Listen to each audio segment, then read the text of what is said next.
રોકેટનું model કેવી રીતે બને તો તમારે પહેલા તો કટિંગ કરવાનું છે. કટિંગ કરીને પછી જુદી જુદી રીતે જુદા વિભાગોને ચિપકાવવાના છે.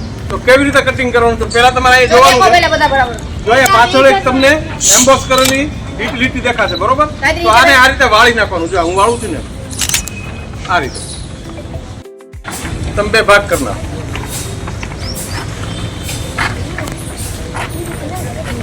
થઈ ગયા ભાગ. હવે આનું કટિંગ કરવાનું છે. જો આ જે ભાગ છે એનું કટિંગ કરવાનું.